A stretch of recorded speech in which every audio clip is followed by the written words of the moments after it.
Sourkidsproductions.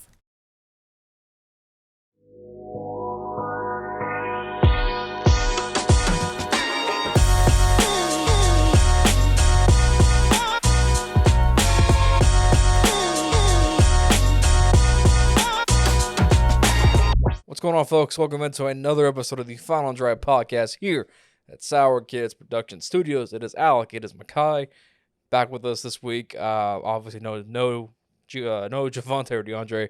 It's all good. They'll be back next week as always. So, Makai, lots to get into. Lots of interesting things happened this past week in the NFL. Before we do that, though, how you doing, bud? Doing all right. The Cowboys playing decent. My Sooners are struggling, so I'm a little torn. But Kyler beat Baker. You were a winner either way. I mean, I was conflicted though, because it's like it just kind of added to the Panthers fans being mad at Baker. But I mean, I don't know. People got to understand that situation is not the greatest with the coaching, but it's one of those things. Jalen's 4-0. Jalen's 4-0. Probably might win a Super Bowl the way the team's looking right now. The way he's looking, Jalen, he took that next step. I think in this offseason. I think he has. He's in the MVP conversation. Yeah, for sure. But basketball starts up here pretty soon, and I know once the NBA season gets started up here, we'll have Javante, Terrence, Nick. Those are our hoopers up here, and I'm sure we're gonna have lots of basketball themed content coming out here pretty soon. I'm excited about that. Mavs fan, Pelicans fan. We both have a lot to look forward to this year. Yes. So I'm excited. Sports is in its peak right now in October. Oh yeah, we're just getting to the sweet juicy stuff now. Yeah, because you're in the middle of college football, baseball playoffs are about to start, the NBA is about to start, the NFL's in full swing, and it's beautiful. It lines up perfectly in October, no matter what. We live for these moments. Precisely. Obviously, so let's just dive right into week 4, Makai. Lots of we'll talk about some certain teams here in a minute, but first I just want to get your general takeaways. What teams, what players stood out, disappointed you from week 4? I'll just throw it to you. What stood out to you? As far as standing out, I would probably just say the Eagles. I think this game against the Jags was like their first game where they were favorited because they've been playing so well up until this point. But they were that was the first time they came into a game, went through some turmoil and some adversity. The weather was bad. They went down 14-0 to start. Yep. They battled back. They weathered back. It wasn't a perfect game by Jalen or the defense in general, but they weathered the storm.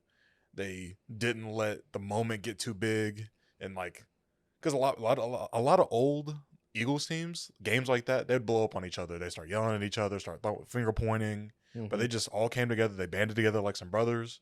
And they showed that they're legit. This isn't a fluke, them being 4-0 right now. This isn't a Vic and Vince's dream team in 2011. This team is for real. On everywhere, on paper, on the field, they've got it. So I'm worried as a Cowboys fan.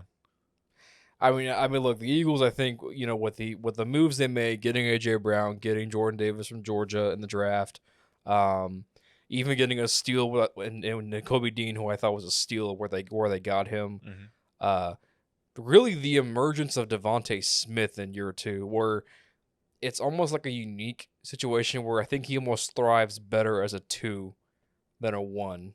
What you have in Dallas Goedert, they're running the ball so efficiently with so many different guys. And I think for me, Jalen is the ultimate factor in how the Eagles have played so well through these first, 4 weeks. I think going into the offseason, I think we all thought, we thought maybe last year, do they trade for Russell Wilson with all the picks they have? Do they maybe want to move up and take a Malik Willis or Kenny Pickett? Again, they had, three first-rounders? So people question what they're going to do, and instead they sat down there. They traded away 1 to the Saints for a first-round pick next year, which would be top 5. Yeah, if the season looks pretty good right now. If the season ended right now, it would be a top 5 pick. So thanks, Philadelphia. But the biggest question mark was, okay, all this is here. Now can Jalen Hurts take that next step and, be the franchise quarterback? Because I think last year they made the playoffs, but people probably argue with the running game and how devoted they were to the run. Jalen didn't do as much to contribute to that run last year. But now you're looking at Jalen Hurts. He's playing great football. Mm-hmm. He's making the right reads. He's throwing the ball where he needs to be. He's got playmakers all across the field. He's been careful with the football for the most part. Last week with the rain and the weather, that happens in those kind of games. Yeah. They're the only undefeated team in the NFL left, I might add also, and Darius Slay, a guy who I think we all thought maybe was kind of towards the end of his career when he went to Philadelphia, has now kind of had a rebirth in that he's a legit shutdown corner again, and they're a scary team. Very. They're a scary team in Philadelphia for sure. And, it's early in the year, but, I mean, you kind of look at that team and think, how are they not the favorites in the NFC to come out on top at least? Yeah, I wouldn't be betting against them right now if I was into betting on sports at all. Right. So I think for me, I'm going to go to Baltimore real quick. And last week, I gassed up Lamar Jackson, I think he's easily this year's MVP front runner with what he's done. He's slinging the ball left and right. He's making all these electric plays. They were up 21-3? Or something like that. 20-3 on Buffalo. Mm-hmm. And Buffalo came back from 17 down and won that game. Yeah. And they get down there to the goal line on 4th and goal, and instead of kicking the field goal with Mr. Automatic, Justin Tucker, they go for it, don't get it, and that kind of spelled the end of the Ravens in that game, and Buffalo just took over. So I kind of look at Baltimore, and I'm just like, is this John Harbaugh? That's because he's done. I feel like he's done this several times in the last couple of years, where he gets too aggressive on the goal line. Maybe he puts too much faith in the offense. And because I think last year there was the conversion against the Steelers. If they get that, they go to overtime. They win the game if they get it. Yeah. They didn't get it. I believe a similar thing happened last year as well. Is it John Harbaugh? Because I mean, this is a team that has blown 17-point leads twice this year so far. And it's just like, outside of John Harbaugh kind of being okay, like not really being okay, but like transitioning from the Flacco era to Lamar Jackson with ease, he's a player coach, which that's important. Mm-hmm. But like, does Harbaugh offer anything else really? I think I'm wondering if it's coaching that's going to hold this Ravens team back.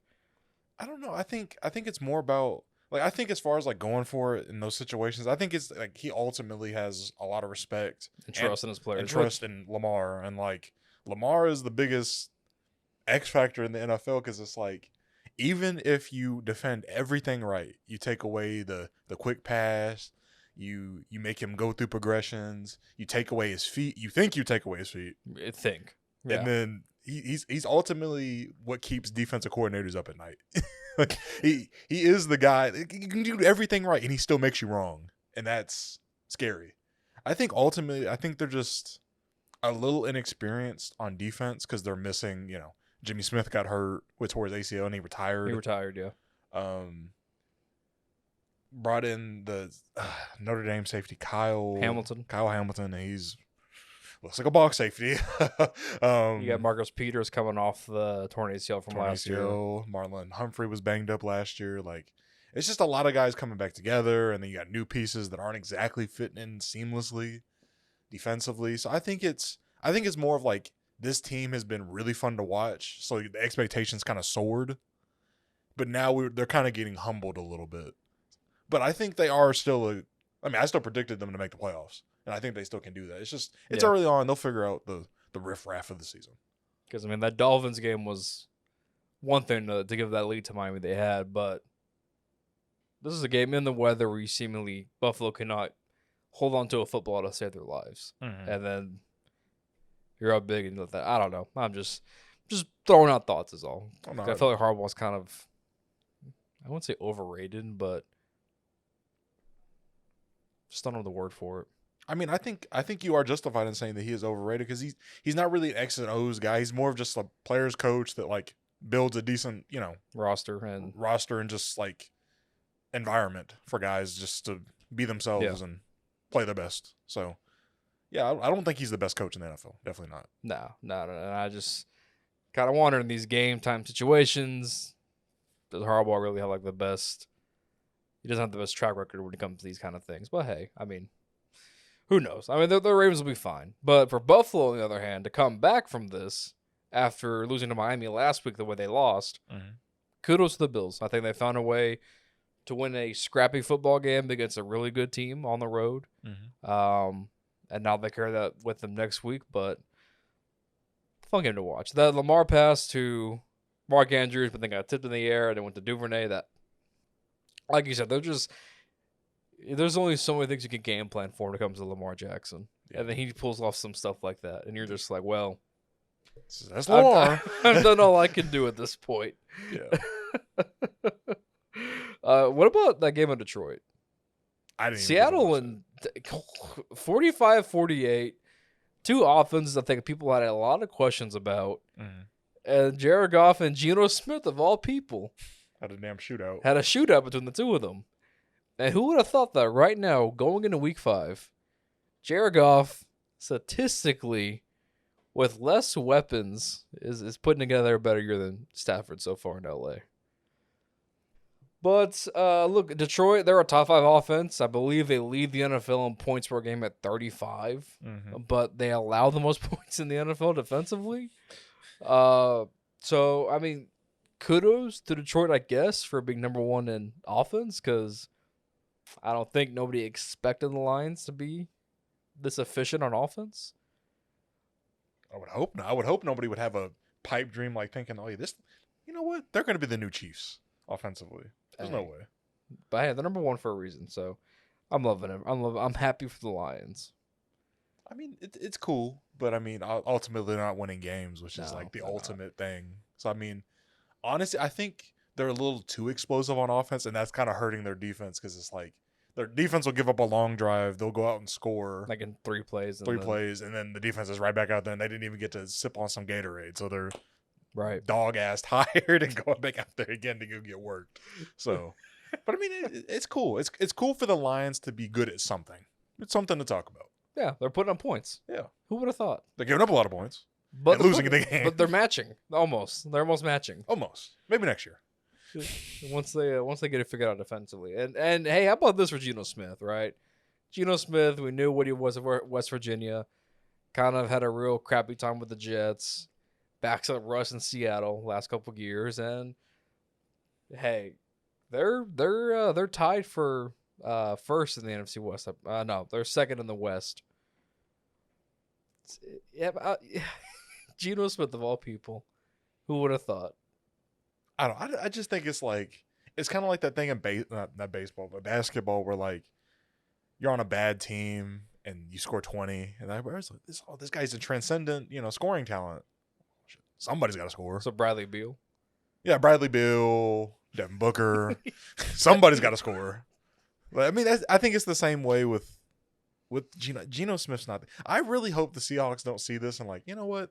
You know exactly that's what Pete Carroll's thinking right now. Pete Carroll shouldn't be making decisions because he's 80 years old. Pete Carroll's sitting there thinking, you know what? It wasn't me holding this team back. It was Russ. You know what? I found my guy, and they give Geno Smith $25+ million a year. That'd be the worst signing in NFL history. I'll take that back. That'd be the second worst because Brock Osweiler to the Broncos was the worst. To the Texans, you mean? To the Texans, yeah. Yes, that's fair. That's fair. But yeah, I mean, look, good for Geno, I guess. I mean, good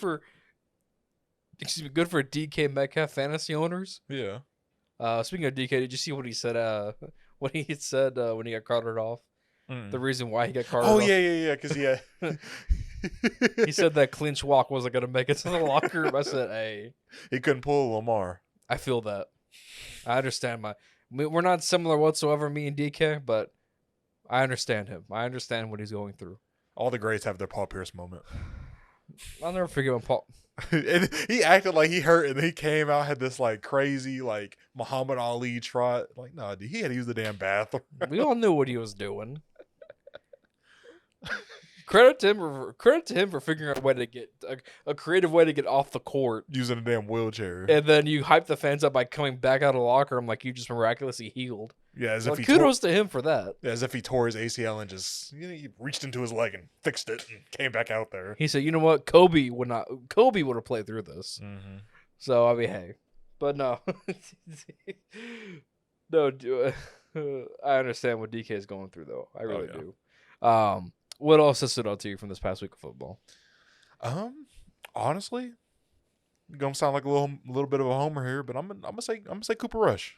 He Yeah, he's doing exactly what I knew he was, because a lot of his comparisons coming out of college was Kellen Moore, which is ironic. ironic with him being his OC and me not being a big fan of Kellen Moore. But I don't know. He plays just a really safe, give me, I take what you give me type of brand of football, and it works right now, because it's like, as a Cowboys fan, I've kind of just known that, like, we don't need transcendent quarterback play with our offense, because it's very bare minimum, hard play action fakes, throw it to the flat, halfback stretch, draw. It's very cut and dry. So I don't need a Patrick Mahomes, Lamar Jackson, Josh Allen. I just need a guy that is going to take what the defense gives him, Mm-hmm. and then every now and again take a shot just to keep them on their toes. And that's what Cooper Rush provides me, and it's nice. I go into games and I'm not like on watch of potentially having a stroke, because I'm not going to be yelling at my TV like when Dak's in the game. I will say this. I think I think this play calling is almost the exact same, but I think you're seeing it. I don't want to say executed at the higher level, but in essence, that's what this is. I think with Cooper Rush, like you said, he's taking what the defense gives him with the checkdowns, with the open guys across the middle of the field, and that works. And then eventually, that opens up the running game, because that means less guys less guys in the box. You open it up for Zeke, for Tony Pollard, and then you hit him with that deep pass, which he has done here these last 3 games occasionally, and I think it works. I will say shout out to Noah Brown, because I think we all kind of thought Noah Brown was strictly just a blocking receiver, like when he's out wide and he motions here to line up by the tight end, you know what he's about to do. He's in a block. Yeah. But with the opportunity he's been given, Noah Brown, I think, has really blossomed into a wide receiver. At the ripe old age, at 28 years old, he finally figured it out. Yeah, he figured it out. So, and not to mention you have CD Lamb, who I think, even with Cooper, without Dak, is still making all these crazy plays. He had the one big drop against the Giants last week, but then he redeemed that with that ridiculous one-hander he had in the end zone. So I think, like, this isn't like a Romo Dak situation. I don't think it is. But if Cooper Rush goes out there and beats the Rams next week, Yeah. and I can look at that game and go, it's because Cooper Rush made plays when he needed to, then I think that's when he's got. You gotta think: do I go with a hot hand here, or do I let Dak take back over? Because people want to say they don't want to. It's Dak's job because Dak makes $40 million a year. Yeah. Well, Romo just got that extension in 2015 when he got hurt, and Dak was lighting it up. Yeah. Although I do think when Dak was playing, it was much more explosive because him and Zeke were on this, crazy level to where nobody could really stop either one of them. Yeah. So it's interesting. I guess it's a good problem to have, right? Your starter goes down, your backup goes 3-0, and then if the backup plays good enough, what do you do? Right? Like, it's a good problem to have. It's good, but it's also just like, this is just a conversation that, like, people just, they see numbers and they just become infatuated with, like, high octane offense, and that's never what the Cowboys have been. Like, yeah, it's cool being the number 1 offense, but it doesn't mean a damn thing if you get to the wild card game or the divisional game and get your ass whooped. Like last year. Yeah. Not to mention the second half of the year they struggled Very last mightily year with Dak, healthy, Yeah. healthy, quote unquote. And week 1 against Tampa, It's terrible. it's terrible. Terrible. And to add that to the track record of Dak Prescott at the quarterback position, based on what you saw last year in, the first game. So, I don't know. Let me ask you, do you think if Cooper Rush makes plays and they beat the Rams next week, do you think you have a controversy on your hands? I wouldn't say controversy. I would just say that Dak has no leverage to get himself out there on the field unless Cooper just, which it is going to happen. I just want to temper everybody's expectations. It is going to happen. There is going to be a game where we are just bested, and Cooper Rush, Because Cooper Rush, there's no physical trait that he possesses that other guys don't have. There's nothing eccentric about him. Yeah. And nothing about his game, nothing about the way he's built. Physically, he's not fast. He doesn't have the biggest arm. But he just plays a really smart brand of football that works as of right now. But eventually there's going to come a time we're playing a very good defensive coordinator and a good defense scheme that's going to take away the easy stuff. It's going to make him have to work a little bit. And he'll struggle a little bit. And I could definitely see that's where the time McCarthy's just like, you know what, put Dak ass back in there. And we just got Dak's going to play again. It is going to happen. And I think mad. So. But I think so, I don't want to pay Cooper Rush in the offseason. I don't want to pay him. I want to draft a young guy, man. I'm tired of paying guys money. God, it's dumb. I will say, and I think it's Dak's job whenever he's ready to come back 100%. Mm-hmm. But at the same time, if I am the Cowboys, I'm not rushing Dak Prescott to come back. You know, you're winning football games with Cooper Rush. You're 3-0. You have a 2-game lead in the division because you beat the Giants and the Commanders. But I will just say, like, you know, if they do beat the Rams next week, and you know it could happen, then I think it's all on. Okay, Dak, take as long as you need to rest. The team is more like confident in Cooper Rush. Come back when you're healthy. Because I don't know. I mean, and to your point about Cooper Rush, when I look at Dak Prescott, I don't see nothing physically that he does that stands out to me. It's nothing. I mean, outside of his leadership, and I know leadership is a great thing to have for a quarterback, right? Like, it's a great, you know, your teammates respect the hell out of you for it. You know, you're listening in the locker room. But leadership only gets you so far. You got to play good. Yeah, and, you know, I kind of think with Dak, I think no matter who, you know, let's just say next year, hypothetically, if it were to be Sean Payton who comes in for this team and coaches this team and handles the offense, I think you've seen the ceiling with Dak Prescott. Yep. I think Dak will be a borderline top 10 quarterback, 10 to 13, 14 range. Yep. And I don't think he'll be good enough to get you a Super Bowl. Yep. The team will have to be absolutely perfect around him. You know, that's just his ceiling. Yeah, he was never this transcendent guy. I was captivated by his like charisma on the field at Mississippi, and then, like you said, his leadership. Like those things, he's great at. Mm-hmm. But at the same time, it's not exactly needed at the quarterback position, especially when you play for a team that like. Because I would say overall, like I wouldn't say we're the most talented team on paper, but like we have the guys we do have that play damn good. Mm-hmm. Damn good. And Dak just doesn't understand that, like, you don't really have to do much to win these games. You just can't be a turnover machine. Yeah. You can't take sacks on third down. You can't, you know, overthrow a guy that's wide open. If anything, just underthrow him. Like, I don't understand why he doesn't understand the concept of underthrow is better than an overthrow. Because at least with an underthrow, you get a PI or something. But his ass, he'll just sail it over Gallup's head, CD's head. He'll put the guys in bad situations, get them killed over the middle by a safety or linebacker. Like, Dak is just a super frustrating guy because he doesn't understand who he is as a quarterback. And he's trying to be a Patrick Mahomes, but he's closer to Kirk Cousins than he wants to admit. And I mean, and you kind of got to wonder, you know, with that big contract he got, does he think I have to live up to this contract? I think he forces a lot. Yeah.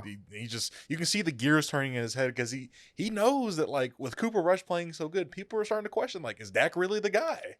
And his personality, hell yeah, I'm that guy. Yeah. So when he does get back out there, I can see Dak definitely throwing that first game 2 or 3 picks. Try to Probably a pick 6 because he's gonna throw a Cole Holcomb in the flat right at him. It's just like, I don't know. Like, I just think there's a lot more, like, people don't want to assume there is a controversy because of the money Dak and Rush make. Yeah. And, you know, it's similar to when Romo and Dak, you know, Romo was making top 5 quarterback money.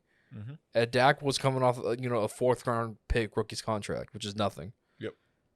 And the gap might be closer to a quarterback controversy than people want to think, right? I think right now it is. Yep. Like I said, if Rush comes out here against the Rams and makes some good throws, doesn't turn the ball over, and the Cowboys win and beat the Rams it's at LA, right? Yeah, it's in LA. Yeah, it's at LA.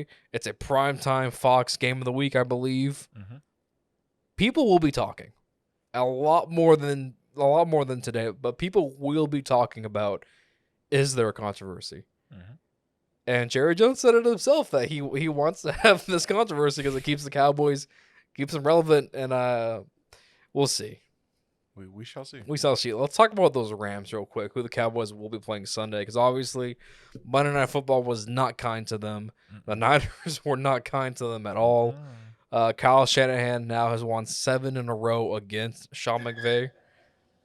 And I think it all starts with their defensive coordinator, DeMeco Ryans, who former Texans, former Eagles linebacker, relatively young to be, in the position he's at right now. It's kind of crazy. Yeah, but he's got this team this defense.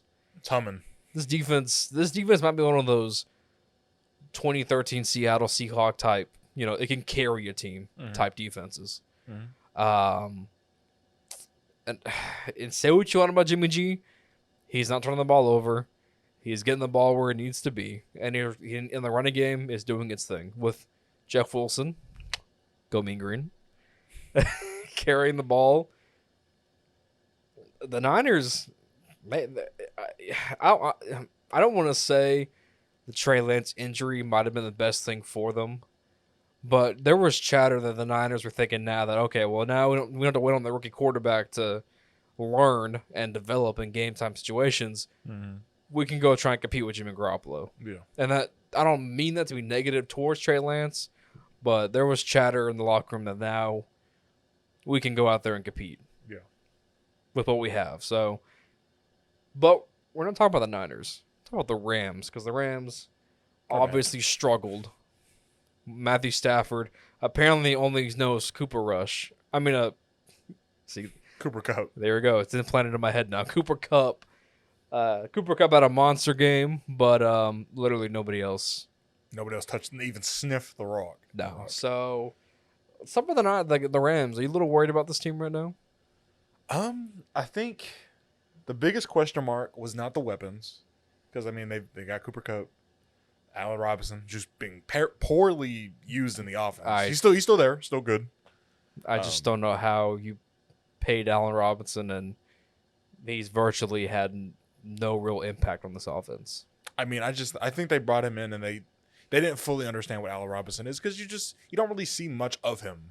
Like, I know they probably watch film on him. Like, okay, this is a guy that we can fit into the offense. But, like, Allen Robinson is more of a possession, decent route runner at best. Very solid, strong hands, contested catches. He's a go ball kind of guy. Yeah. And that's not really the Rams' offense. It's meticulous. It's motion. It's counterbalancing what the defense is doing. It's a lot more intricate and just structured than what Allen Robinson is as a receiver. And that's why OBJ fit so well with that team last year when he came in. Exactly. Because he has his route running, he has his speed, he has his ability to stick his foot in the ground, cut. Allen Robinson's not that. But I still think he can, if Matt would actually look his way and throw him the ball, he'll make you some plays. But Matt's not looking his way. The offensive line breaks down really quickly. They can't really run the ball because Cam Akers is apparently unplayable in their eyes out there. It's just he's been bad this year. He's had a couple big fumbles, and I think McVay called him out after week 1. Is like, hey, you got to earn your stop. You got to earn your snaps. And Darrell Henderson right now has earned RB1 snaps. Yep. And like I mentioned, the offensive line is a train wreck right now. Train wreck's being put that lightly. There's not a word I could say with children around to describe this Rams offensive line. Bad. It's bad. Also, you got to figure they're also missing Van Jefferson, their third-year receiver, who I think would have carved out a nicer role with OBJ being gone now. Could have had a nice role as the wide receiver 3 for this offense, but now it's the Cooper Rush. Cooper Kupp show. And do you think there are questions about Matt Stafford? Do you think? I would say there's kind of been a magnifying glass on his decision making. No. But I mean, you can't really question him because it's like this team isn't anywhere where that last year's team was. Yeah. I mean, the offensive line is just so bad, man. And Matthew Stafford is somebody that he likes to take his time and like really go through his he's a very meticulous reader of a defense. Yeah. And he doesn't have the time to do that. And the play calling's got to change. And you can't run the ball either. Mm-hmm. Can't run the ball to save your life. Nope. It's just it's all bad right now, and Sean McVay's not making any sort of adjustments to that playbook, which is beyond me. Yeah, and apparently everybody thinks that by signing Odell Beckham Jr. right now, at this very moment, it will fix all the Rams' problems. Because that seems to be the one thing people talk about when the Rams struggle. Oh, once they get OBJ back, they'll be all right. I'm like, does OBJ block? Does he block? Is he able to run the ball 20 times a game? Like we're talking about a guy that's not even going to be able to touch the field until December at best. Right. So like not even make an impact, because you got to imagine coming off the torn ACL first game, he's not going to be 100%. He shouldn't be either. Yeah, like people, I don't get the infatuation with the Rams need to bring back OBJ and that's going to fix everything, because that just is not the case whatsoever. I need to call Andrew Whitworth and get on your knees and beg him to come back, because Matthew Stafford's not going to make it 17 games at this rate, because he got sacked 7 times Monday night. It was up there. Yeah, 7. That's bad, man. It's all bad. Yeah, I mean, I don't know. In the defense, I wouldn't say necessarily lackluster, but it just hasn't been, I think, what people expected it to be. Aaron Donald's been kind of quiet most of the year. Bobby Wagner really hasn't made that impact you expected him to make. He looks like he's looked very, I was about to say washed, but I mean, he looks like a guy that got cut for a reason. It looks evident. It looks like he's lost his step. It looks like there's a little too much eye candy for him. Like he kind of looks like an undisciplined linebacker right now. Yeah. Secondary isn't good. They're banking on a lot of young guys like Deion Kendrick, the rookie corner out of Georgia. They're banking on guys like that to step up and make plays. And there's a reason why those guys fell to the 5th, 6th, 7th round. Like we could sit here and say that the Rams were geniuses for trading away draft picks for veterans, and that works great in a 1-2 year span, right? Yeah, so they got the Super Bowl. Yeah, they got Von Miller, who worked out well for them. They traded away.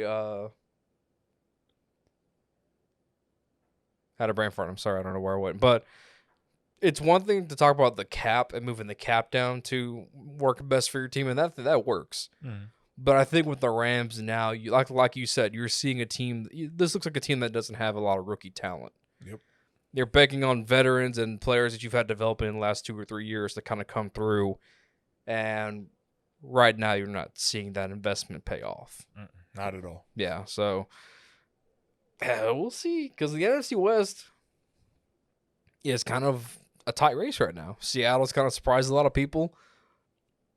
The Niners just beat the crap out of the Rams, we mentioned, and the Cardinals, they're in the race as well. So literally a 4-way tie right now. Yeah, so I will see what happens, because I think this Rams team might be in trouble, I think. I definitely see a world where they don't win 7 games this year, as of right now. But I mean, hey, you never know. With the refs love them. They'll figure it out. You said the refs love them? The refs love them. They love them. The refs in the league, they'll push the agenda of getting the Rams back in the playoffs. Oh, I know about that. Oh, my God. I know about the Rams and the agenda of getting them in the Super Bowl. I know all about that. The last spotlight will shine on this week as far as the teams are concerned. The Broncos, obviously, a very slow start at that. The Broncos announced yesterday that Javonte Williams is done for the season with a torn ACL and an LCL, which that's a nasty knee Bad injury combination. right there. Yeah, and then Randy Gregory, their prize free agent, former Cowboy, is going to be shelved at least for the next 4 weeks on injured reserve. And again, this is a Raiders team that I thought really going into this week needed a win to kind of get the heat off of them. Yeah. And going into the year, I kind of compared Josh Jacobs. He's basically the AFC Miles Sanders, and that the team just hates him and refuses to give him carries for whatever reason, like the Eagles do with Sanders. But this week, Josh Jacobs went off. Yeah. He had 100 yards, was a big impact of that game, and the Raiders kind of realized we have other guys besides Devontae Adams that can make plays. Mm-hmm. So shout out to the Raiders for that. But if you're Denver, I mean, we can sit here and say play calling all day is the problem with this team offensively. Mm-hmm. But I said it about Bobby Wagner. I mean, do you throw the W word when it comes to Russ? I think it has more to do with the fact that, like, Because this is not the Russell Wilson I think Denver fans were expecting. I mean, yeah, but people also got to remember, like, playing quarterback is literally the hardest thing to do, damn near in sports, aside of hit baseballs around, on an Aaron Judge kind of level this year. There's no chemistry with the receivers. The play calling isn't great. The offensive line is kind of like it was in Seattle, mid at best at times. Defensively, they're not as good as what people think.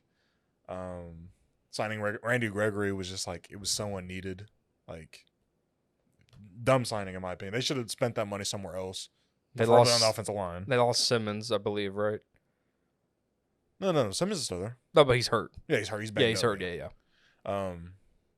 I don't know. The Broncos. And I kind of feel like with the Broncos, I feel like even before the Javonte Williams injury, I feel like they kind of forced too much Melvin Gordon into the I didn't understand why they brought back Melvin Gordon. That was a head scratcher to me in the offseason. I was like, we saw Javonte with limited snaps last year, how good he can be. And you still want to try and make it 50-50 Gordon Williams. Yeah, you're splitting carries with a young. No one can get really like a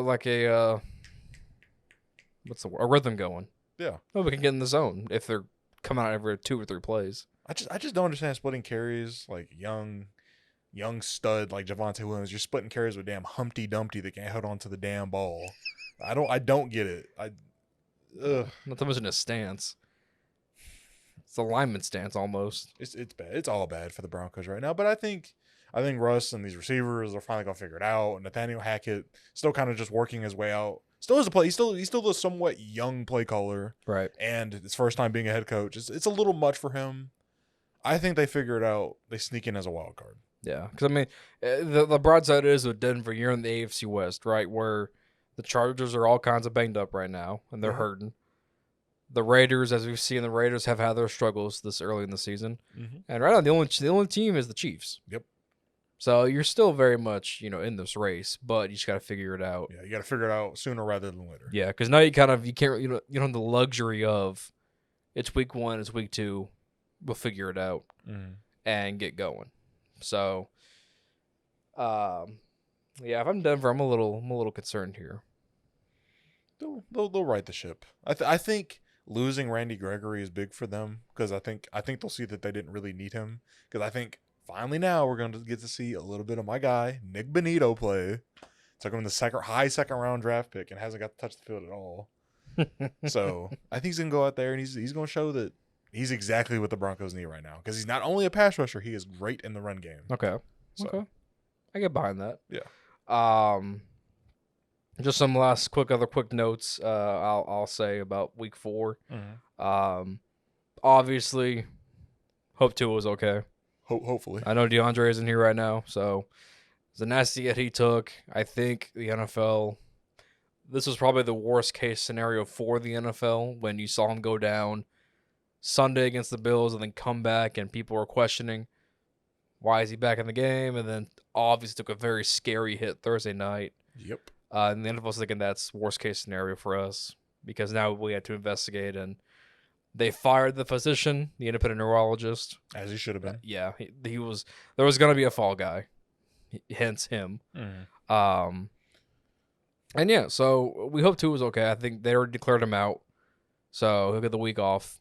And besides that, the Dolphins in general, I think they're going to be a good team this year. I mean, speed kills. And you got 2 of them. And two are the best at it. Yeah. So. Yeah. And it'll work. Yeah, and one more note. Actually, 2 more notes real quick. 1, the Giants, 3-1. They beat the Bears with essentially no quarterback at the end of the game. They had Saquon taking snaps. One, I love the rejuvenation of Saquon Barkley because I think we all thought him coming out of Penn State, he was that guy. Yep. Could be that transcendent running back. And two, this team won't be competing like next year or this year. Yeah. But I do think Brian Daboll is the right guy for that team. And I think the Giants 3 years from now, if they let him kind of build his roster in the way he wants, they could be a nice team. Yeah, just don't mess this draft up. Take the right guy at quarterback, and you're building your way to something beautiful. You don't need to draft any more defensive linemen, edge guys. No more linemen. You got the guys. Just build around a young quarterback, and scrap that whole receiver room. It's Sterling. I mean, I love Sterling. When he's out there, he play great. Too many injuries. Yeah. The money. He's about to be 31. Kenny Galladay has no drive whatsoever as a football player. Yeah. I don't know why. I don't know how he watches tape of himself at practice, and then after practice when they have like availability with the media, I don't know why I'm not playing. You're jogging every route with your big ass. Kadarius Toney they're just not using him. Not using him, and I think mentally they've already lost him. I think he needs to be somewhere else. Yeah, just scrap all of it. Fix the tight end room. Darius Slayton's kind of phased out of that offense. I mean, his Humpty Dumpty ass can't catch the ball anyway, so it's all bad right now as far as building for the future. But I mean, they look good now. They look really good. They're gonna fall off, and they look like a team that like the culture has changed in that locker room. Oh yeah, there's definitely a new mentality. Yeah, as opposed to the old regimes. Yeah, it's like the Lions when they fired Patricia went to Dan Campbell. You could tell the team responded to the new head coach. They got some fight in them now. Yeah, so I like the team in a couple of years. Yeah. It's going to be fun for you, the NFC East. The Eagles, the Giants. Once the Commanders find a quarterback. They have a quarterback on the roster that they should be playing, but let's play the $23 million. Let's play his ass more than this guy, you know. And one more thing for last week. Give me a grade on Kenny Pickett's debut. 2 rushing touchdowns, 3 interceptions. I know wasn't really... 3 interceptions is crazy. Well, one of them was like a tipped bobble Chase Claypool ball. Still though, like he played what? Because Mitch got halftime. It was at halftime. It was after halftime. Yeah. Damn, 1/2. I give it for what I thought Kenny Pinkett was and what he showed. Just like the composure out there after throwing 3 interceptions and everything, like in the midst of it. Yeah.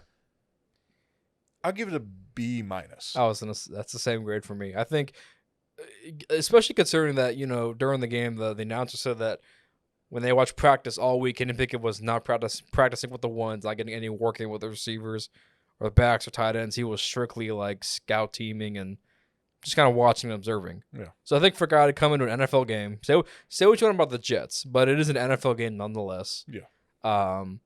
To kind of put a spark and rejuvenate that offense, give that team some momentum, and make it a close game in the end. I thought he did well, considering no practice, no real reps with the starters, got thrown in on the spot, and kept them in the game till the end. Yeah, he's went to overtime. He's making the best out of a situation where Matt Canada, their OC, is just an incompetent dummy. So yeah, and we were talking about that before. I mean, he's bad. I don't get it, and I think they said it during the game. They said that Matt Canada told Mitch he was sick of Ben Roethlisberger audibling last year, and he told Mitch, "When you're starting for me, do not audible." And I'm just like, "There's no way he's serious, right? There's no way. There's no way. There's no way. As like if I'm Mike Tomlin and that gets back to me, there's no way I'm just like, that's reasonable. That checks out. Like, and I mean, I don't. Like, I know what people will say. I know people will look at this right away and go, it's on Mitch Trubisky for the slow start and the poor record. But I look at this offense with Matt Canada, and I think he deserves as much blame as Mitch does. Yeah. Because it's certainly on him for not getting these right plays for these playmakers. Yeah. Because I think as slow as a start as Mitch put them in, I don't think all of it falls on Trubisky like that. Mm-hmm. But that's how it rolls. Kenny Pickett's going to start for the team from here on out, I believe. So our first rookie in the season. And probably the only one we'll see. Oh, no, Bailey Zapp. Yeah, Bailey's Yeah, out. Bailey's out We came played in. better than him, so another Davis Mills situation. Yeah, Bailey's out. I thought played well considering the situation. Oh yeah. Yeah, against almost beat the Packers. I'm telling you, people got to watch college football, man, and they'll know these guys' name when they're late, fourth, fifth, sixth round guys. Like they'll know these guys can play. And Bailey's app, he got it. Yeah, and I will just say, I thought Zach Wilson first came back from the knee injury, in training camp. Thought he had a pretty good game too. So we like to see the young quarterbacks trend in the upward direction, do we not? Yeah, there's just this one guy in Tennessee. I wish he'd get to play, but I digress. Well, I mean, let's just be honest. If he's gonna play, all he's doing is handing the ball off to the king. They need to. It's kind of all that. That's kind of all they ask of you in Tennessee to do. That's all they can do with that Right. damn receiver room. Oh yeah, Robert Woods can be my number one. Traylon Burks basically is AJ Brown. I mean, hey, wait. We do not disrespect Biscuit 2.0. That dude, asthma and all, is coming along. Who's 1.0? Zion. Oh, okay. Or Xanos, as his nickname is. Because he's like Thanos? Yeah. I believe that. I thought you were referring to Kelvin Benjamin as Biscuit 1.0. Oh no, we don't talk about Kevin Benjamin. Is he the prototype? That failed? He just needed help in general. Like, how the hell you show up to training camp and then when everybody's, hey, you gotta look a little big in that jersey. Oh no, it's just water weight. And then the official numbers come out from your weighing in. You at 285. That's not even that. That's borderline offensive line numbers. That's not borderline. That's a swing tackle in the NFL. Forget tight end. Like, and I'm not like clowning him because he was going through a lot, but it's just like, how the hell you let yourself get that big? And your job is to catch ball and run like a 4.4. Yeah, you ain't doing that at 285. But it's okay. Now he's selling car insurance, so I think God led him to the right calling as a career. So. And soon enough, Ryan Tannehill will be joining him at that same insurance firm. So, okay, real quick here before we get into next week's NFL games. NFL.com's Mark Schlesser has released his top 10 quarterbacks, the QB Index Week 5. Mm-hmm. So I have the list right here. I'm going to see if you can guess the quarterbacks 1 through 10. So just start looking on names. I'll tell you where they at. Allen. Josh Allen? Yeah. Or Kyle Allen? Where's Kyle Allen? Is he a Texan? Yeah. Yuck. Josh Allen's number 2. All right. Lamar. 3. Mahomes. 1. You got the first 3. Dang it. Herbert. 5. Who else played really good to start the year? Knowing him, Kirk Cousins at the bottom of that list. He is number 15, so no. Oh, damn. Not in the top 10. Good. As he shouldn't be. Why am I drawing a blank? Tom. Number 7. Wow. Russ, there's no way Russ can be on the list. Nope, he's not. No way Dak can be on the list. He is not. Jalen Hurts. He's 4. Good. That's good. Derek Carr can't be up there. Nope. I'm missing like a clear name here. You are. Who's the one quarterback you always gas up as one of the greatest? What, Kyler? No. Oh, well, Kyler is 10, actually. Good. Oh, That's- I mean, should be higher than that, but No. I gas up. Yeah, you gas him up. I don't think he's the GOAT, but you think he is. I gas up. Let me give you a hint. If I tell you this, it will spark it right away for you. What? I would take Drew Brees over. I say that about a lot of guys, though. That's not much of a hint because I say that a lot of No, guys. I say that. Oh. I tell you that all the time. Give me this guy over. Oh, Aaron Rodgers. There you go. I knew Jesus. those hints would spark it for you. You should just said herbal or something like that. That would. Oh, a perk. Gotta pop that perk real quick. All right, so you've got 1 Mahomes, 2 Allen, 3 Lamar, 4 Jalen Hurts, 5 Justin Herbert, 6 Aaron Rodgers, 7 Tom Brady, You're missing 8 and 9, and then Kyler's at 10. I will be honest with you. One of these guys should be in the top 10. The other one's it's a newcomer. I know iffy. Damn. Think about them West Virginia days. Oh, Geno Smith is Geno's in the top 10, baby. at 9. Yeah. 4 games. He's completed 77.3% of his passes, 1,173 yards, 6 touchdown passes, 2 interceptions, and 1 rushing touchdown. You're just gonna have to say it. My brain is Joe Burrow. Joe ain't even played that damn good. That's why I wasn't thinking of, because he hasn't. Like, I'm eliminating guys that haven't played well at all, but he's in there for whatever reason. I mean, It's Joe Burrow. To give you a fun fact, number 11 is Jared Goff. Jesus. So that just tells you where the info's at right now as far as the quarterbacks are concerned. Yeah, we're in the quarterback. Geno's a top 10 quarterback. Yeah, the NFL is kind of down bad. Jared Goff is better than Matt Stafford. It's not good for the brand. You know, can you name the 3 worst? I'm just kind of curious if you can.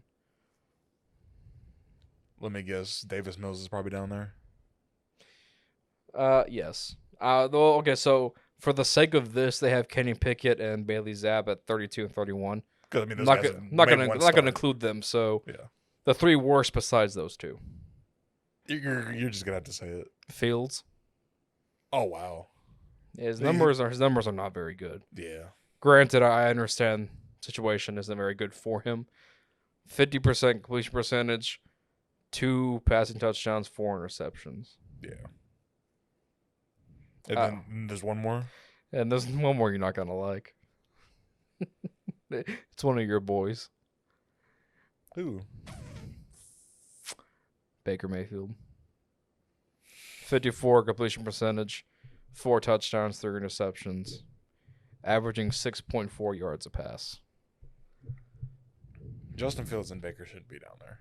It's just Justin Fields. I mean, there's already reports coming out that he's tired of the Bears and he wants to be traded already. Second year. So I don't blame him. Can't say I blame him. And then Baker literally plays for the most incompetent coach in the damn NFL that shouldn't even be in the NFL. Should still be at Baylor. And Matt Rule. And the play calling is just atrocious. It's just. I do need Baker to play better, but I mean, I know he's trying to do he's trying to make the best out of a situation he can with coming off of a shoulder surgery. So he's trying, but people just need to be more patient. The Panthers are really impatient as a fan base, which is interesting because you haven't did anything since 2015. So that is true, but hey, fuck them.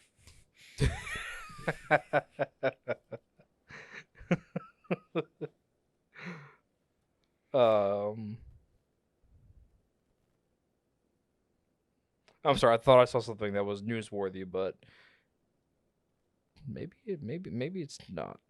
Well, what is it? Oh, hold on. I got Google. I got to look it up right now. I'll make sure it's not like a false report or something. Yeah. Just got to look it up and see what's up. But just something came in my DMs that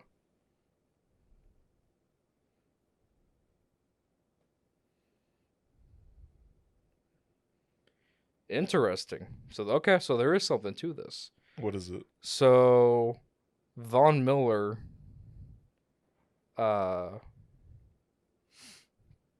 on a podcast. Mm-hmm.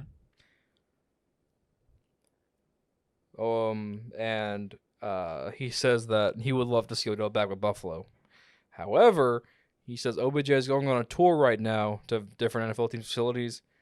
He's visiting the Giants, which I believe that already came out, correct? Yeah.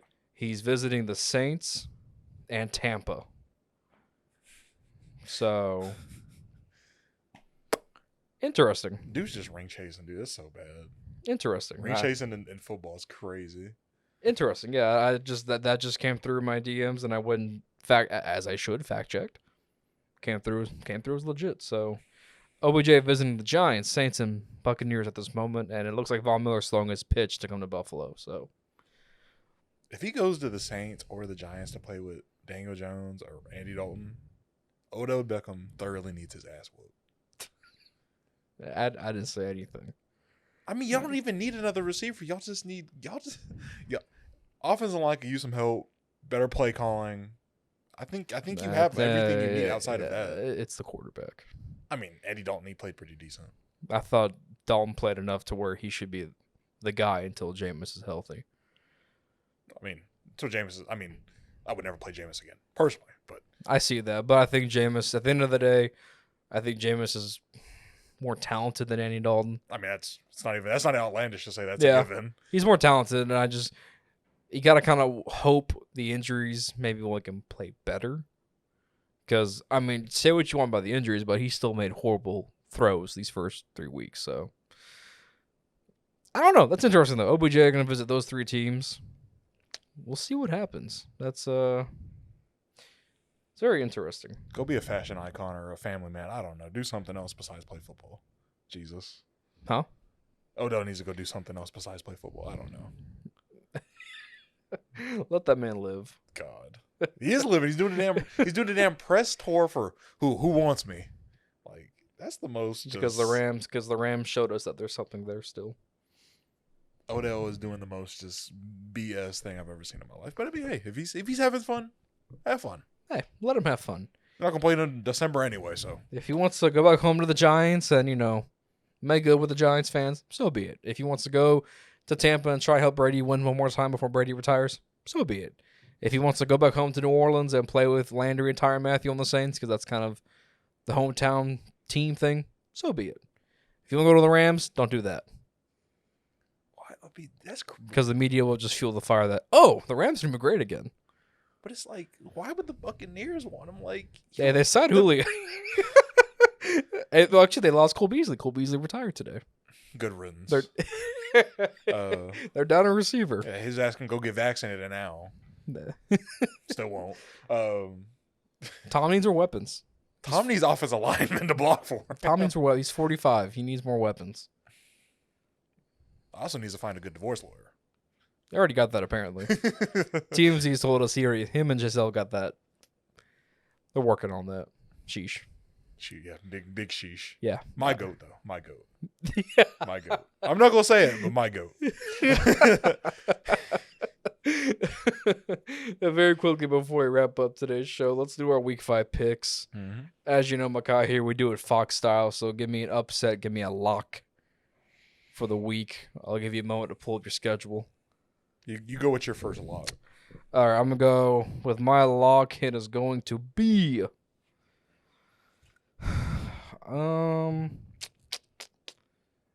Sheesh, there are lots of good games. For a lock, give me the Bengals over the Ravens. Okay. Give me them. Well, that is the Sunday night game. Ooh. Yep. Hopefully I'm off Sunday. I will be off Sunday. Good. I'll get to watch that. Yeah, give me Bengals over Ravens. Lock. Give me... You know what? I'm gonna just throw one out there. Just fuck it. Give me the Steelers over the Bills. And a lock? Wait, let's see. Is the game in Buffalo? It's in Buffalo. What's the weather supposed to be? Probably not. Because Mitch, not Mitch, but Kenny, Trubisky. small hands. Don't want the ball to get wet. That's a factor. Those gloves get wet. It's chalked. He gonna look like Teddy at his pro day without them gloves on. Fuck it. Yeah, give me the Steelers over the Bills. As your lock or your upset? My lock. Okay. For my upset, give me the Lions over the Patriots. That game in Foxborough or Detroit? Foxborough.